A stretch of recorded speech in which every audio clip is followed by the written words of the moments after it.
it kind of legitimizes my brand, I guess, in some people's eyes. Like, yeah. Some people don't care that I do it, but other people are, like, oh my goodness, they think I'm Burt Reynolds or something. Well, you got to grow a mustache. Yeah.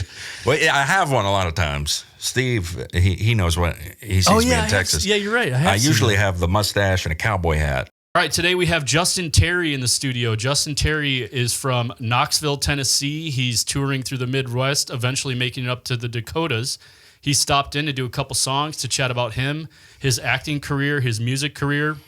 He's been doing this a long time. Stay tuned. Check it out. Don't leave. Steve, you got to yell. Yo. No, you got to go, woo! There. That's what Scott does, but he's not here. So you're the new Scott. Life's too hard to live without you here. Man, it's been a year.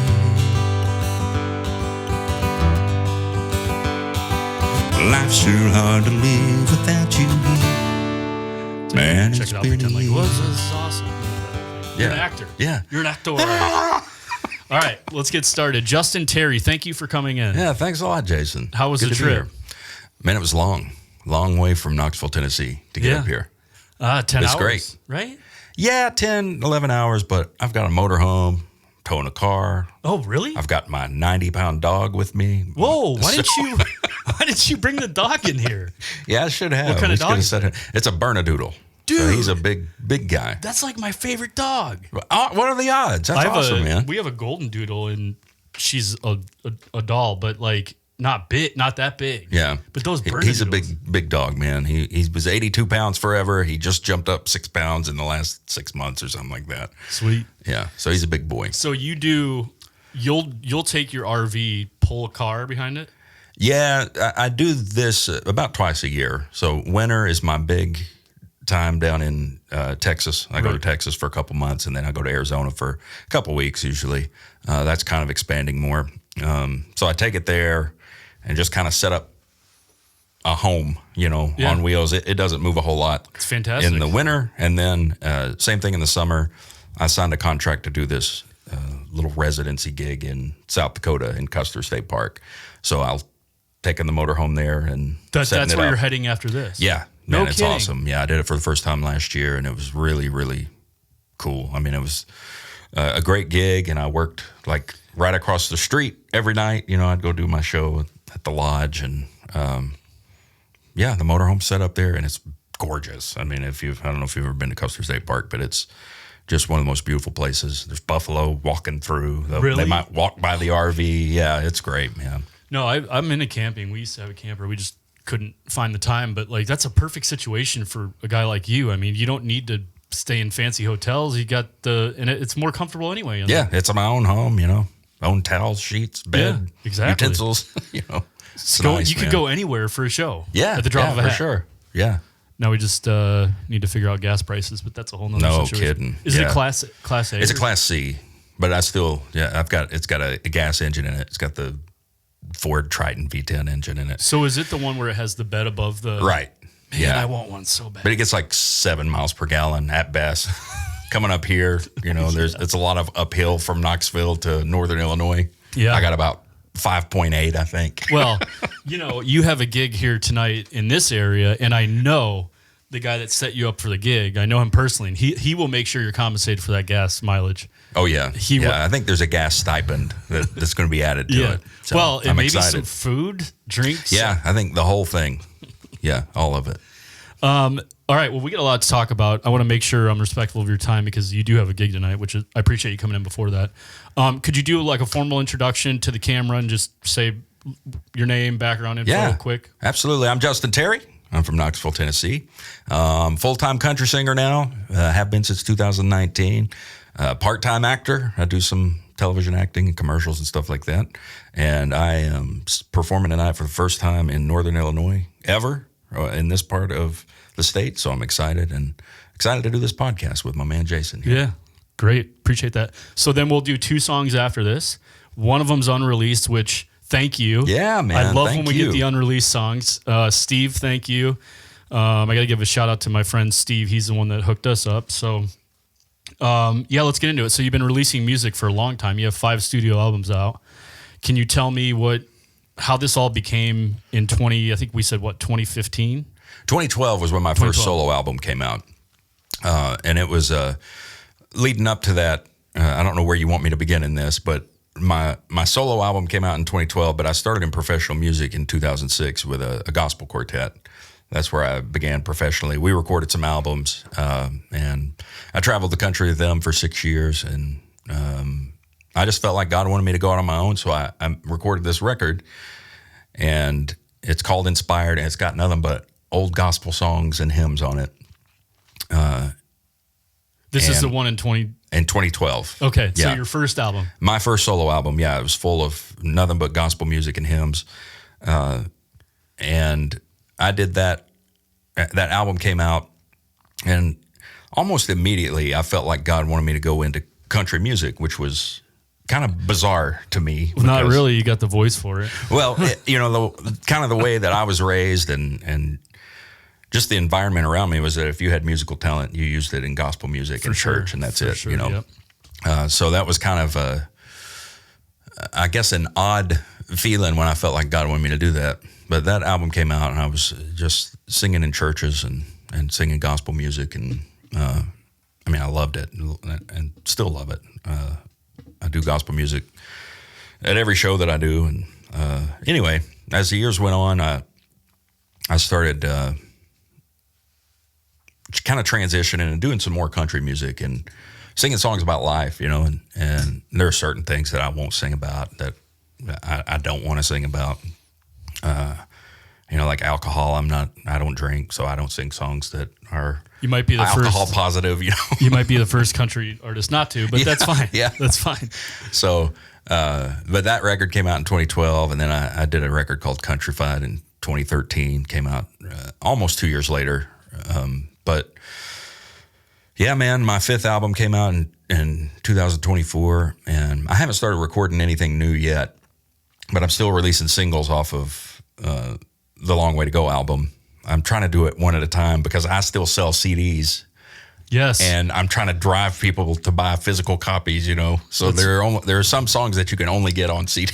That's good. I mean, that's the Yeah. only way that you guys can make money. I've been watching a lot about the streaming dollars, and it's nothing. It's crazy, man. I mean, and there are, it's kind of a necessary evil is what I've always called it, the streaming stuff, because, it used to be that if you liked a song, you bought the album for $15 or $20 or whatever, $10.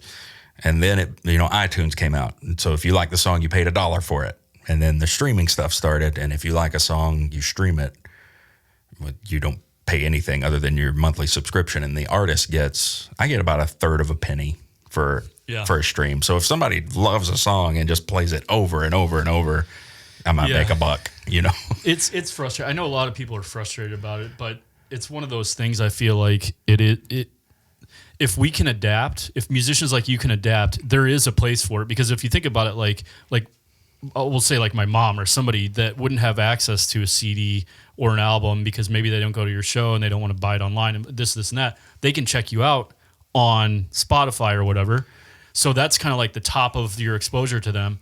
And then as they get deeper, then maybe they start coming to shows, they start buying some shirts, they maybe connect you with somebody to hire you for a gig. I think there's a purpose for how that's all going down. I'm not sure if we've figured that out as a society yet. Well, and that's why it's a necessary evil, because although, I listed off the negatives, but that's the positive side is that I have fans all over the world now that have heard my music. And, I go check my reports and see all the countries that my stuff's been streamed in or Shazammed in. I always love that. Like Shazam, where you don't know the song and you pull up Shazam and ask what is who's the singing song? this. Yeah, so I'll see that people, like the other day, somebody Shazammed one of my songs in Brazil. I don't remember what song it was, but I always want to know, like, where is my song playing that somebody's Shazamming it, I love that. Yeah, it's really cool. So that's one of the great benefits of streaming and kind of the worldwide access and integration of music and streaming and whatever. So you did the gospel thing. By the way, I've said this a million times. So if somebody's watched all these, everybody started in like church or gospel or something like that. Seems that way. Like that's how they got their chops, and then they moved on to whatever else. But you started doing that. So how long have you been actually touring the country rather than just staying in one place? Really, since the beginning, because the gospel group that I was with, we traveled all over. So that's where I got some of my inroads and contacts were through that. So like one of the first shows I booked when I went solo was in Buffalo, New York. It was like 12 or 13 hours away, you know. In the summer, I hope. It was in the summer. I think it was in August of that year that I went solo.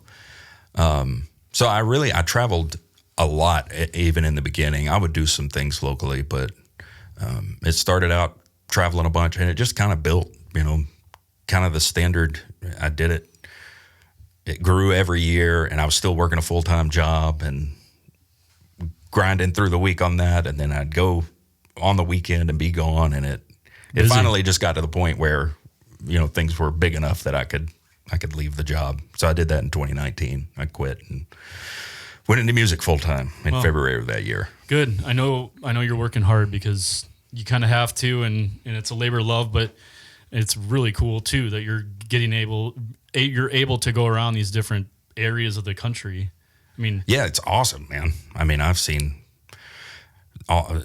Yellowstone, Glacier, Grand Canyon, you know, so many national parks and beautiful things. It's like a work vacation all the time. You know, I go to Arizona every year and went to a couple national parks this year. But I get to see some incredible things in our country, and then I travel internationally. So one of the most beautiful places on the planet is the Faroe Islands in the northern Atlantic. And I've got a great fan base there, and they play my stuff on the radio there. So really? I go there every 2 or 3 years and do a show. And man, I don't know if you've ever seen these islands, like pictures or videos, or if your listeners have, but it's like really, it's a bucket list place for a lot of people. And there's only 55,000 people there. And I think there's 70,000 sheep. So, but it is gorgeous, man. This was one of the most beautiful places on earth, and I get to go over there and that's perform, strange that you have a fan base, but that's amazing. I mean, yeah, it's crazy how things work out like that. You know, I always joke that if I did a show in my hometown in Knoxville, Tennessee, you know, nobody would show. Yeah. Right, my mom would be there, my wife would be there. I love that. But I can go over there and sell out a show, a couple shows. 100%. I'm going to pick on Steve here. So we played his place a bunch, and I felt that way. Like the people would like not be so excited. We go down to Nashville for like a 1 weekend thing. More people come to that and travel from here than go to a gig that's a mile away. Yeah, like doesn't make any sense, but whatever. Yeah. It's weird. It's hard to figure out that dynamic, you know.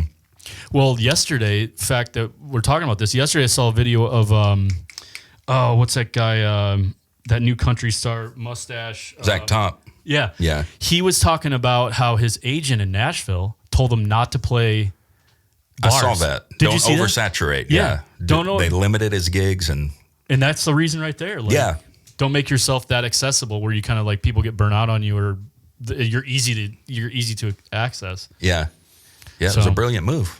It appears to have worked out for him. I guess. Well, he's also good, so that helps. Yeah, he's phenomenal, man. Hey, tell me about this acting part of the house here. What are you doing? How are you doing this? Well, so I went full-time in music in February of 2019. I quit my job. And 6 months later, I signed with a talent agency in Knoxville. And I started doing some acting and modeling stuff. And, man, it's a blast. I call it my side hustle because music's still like, 95% of my income and what I do. But when I'm home, my agent gets me jobs. Like just last week, I did 2 commercials and a television show. And Knoxville, where I live in Tennessee, is like the true crime capital of the country. There's so many shows that are made there that are on the ID channel, Oxygen, HLN. The Weather Channel even has their own true crime show, and it's filmed. All of them are filmed in Knoxville. So I think now I've done 110 episodes of true crime or something like that. And I'm usually a cop or a detective on. No on kidding. shows. I'll have to keep an eye out. I know that guy. Yeah, like Snapped, Killer Couples, Fatal Attraction, Storm of Suspicion. I'm trying to think of all that. There are so many shows that are made there, and I've been in a bunch of them. Probably all of them that are filmed in Knoxville, I've been in them. But it's been great, man. It's fun. Like I got home from my winter tour I think March 18th or 19th, and I relaxed for a few days and then started doing some of that stuff because it's mostly local, so it's easy. I sleep in my own bed that night. It's a nice supplemental kind of project for you to keep and this it's fun. thing going. Yeah, it's fun, and it also, I don't know, in the beginning, one of the reasons that I wanted to do it too was it kind of, it helped me to become more comfortable in an uncomfortable setting, something new, and it kind of stretched me a little bit because it's weird, when you're surrounded by crew and cameras and everybody's staring at you, It's a lot like a it stage. is really uncomfortable, but It's a lot like your, the stage. it is a lot like that. But yeah, man, it's been a blast, and it's helped me in performance, I think, and it's also it kind of legitimizes my brand, I guess, in some people's eyes. Like, some people don't care that I do it, but other people are, like, oh my goodness, they think I'm Burt Reynolds or something. Well, you got to grow a mustache. Yeah. Well, I have one a lot of times. Steve, he knows what he sees me in Texas. Yeah, you're right. I usually have the mustache and a cowboy hat, but anytime I do these television shows, very rarely they let me keep the mustache. So I'll knock it off. And like when I do commercials and stuff, they usually want me clean shaven. So last week I had to cut, I had everything cut off since the spring, but I had to knock it all back off again when I did the commercials. That's depressing, last week. isn't it? You work so but hard. It's on its way back. I'm growing everything out right now. Oh, South Dakota will get a mustache. Oh, yeah. Get some dirt in there. All right. So you're doing that. You're going to South Dakota. Tell me what's coming up. So what does the next few years look like for you? Is there anything you're trying to do that, or you're just continuing on with what you're doing? What's that look like? Yeah, I'm kind of locked in what I'm doing. Texas and Arizona heavy in the winter, and this South Dakota gig I think is kind of like, kind of an open-ended invitation. If I want to do that every summer, I'm having a hard time not becoming complacent in what I'm doing, because that's easy to do, especially when you find a thing that'll kind of fill out your calendar and you can make a living at it, right, and bring in income. So I'm fighting that right now, and like trying to press on for more, and get the music out there. I'm going to release the rest of the singles off A Long Way to Go, hopefully this summer, and have them all out. And hopefully somebody likes them, And, they will, for sure. I'm looking forward to doing the two today. So that's all I got. Actually, before we get going, I have Thalia capos. Not sure if you've heard of them. They provided our guests with a gift. So it's a capo, custom, made in the United States, family-owned business. Check it out. That's for you to keep. No kidding. It moves really nicely up and down the guitar, and it looks fantastic. So, man, that's gorgeous. Wow, what a great capo. The Thalia. Yep. And they do. They can do. Thanks, Thalia. Yeah, for sure. They can do custom engraving. So, like, it could say your name on there. Man, that is so awesome. when the fans see it, it's or whatever you want. Like, it could say like for you like a scripture or something. But yeah. Man, that's gorgeous. Yeah, cool company. Thanks, cool brother. capo. Thanks, Thalia. Hope to see it on the road. All right. Well, Absolutely. Hey, thank you for coming in. Appreciate you Thanks, making time Jason. for this. I know you have a gig, so hopefully you have a little downtime. But nice Thank you, to meet brother. you. Thank You you too, for coming man. in. Thanks We'll for stay in having touch. me. We got 2 songs coming in after this. Man, it's been a year.